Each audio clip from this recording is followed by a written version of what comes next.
இது வந்து யுபிஎஸ்சியில் கேட்கப்பட்ட ஒரு கேள்வி. Who provide the legal defence? Legal டிஃபென்ஸ்னால் சட்ட உதவி. To the people arrest in the aftermath of Chauri Chaura incident. என்ன கேட்டிருக்காங்கன்னா, சவுரி சௌரா சம்பவத்தில் கைது செய்யப்பட்ட மக்களுக்கு யார் சட்ட உதவி பண்ணது அப்படின்ட்டு கேட்டிருக்காங்க.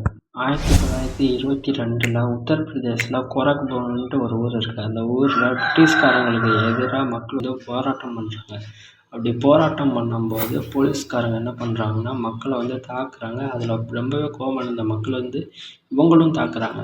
அதுக்கு பதிலுக்கு அவங்க துப்பாக்கி சூடு ஆரம்பிச்சிட்டாங்க. ரொம்பவே மக்கள் கோபமாகி போலீஸ் ஸ்டேஷனை வந்து தீ வச்சு எரிக்கிறாங்க. அதில் போலீஸ்காரங்க வந்து 22 பேர் இறந்தும் போகிறாங்க.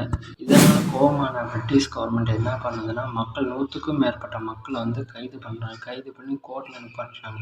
அப்படி நிப்பாட்டினோடனே இவங்களுக்காக ஒரு வழக்கறிஞர் வேணும் இல்லையா?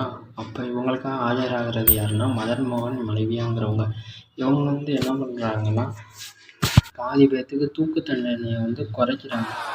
இவங்க வந்து யாருன்னா, சுதந்திரத்துக்காக போராட்டம் பண்ணவங்க. இவங்க திறமையான வழக்கறிஞர்ன்ட்டு சொல்கிறாங்க. பிடிச்சிருந்தா சப்ஸ்கிரைப் பண்ணிக்கோங்க. தேங்க்யூ.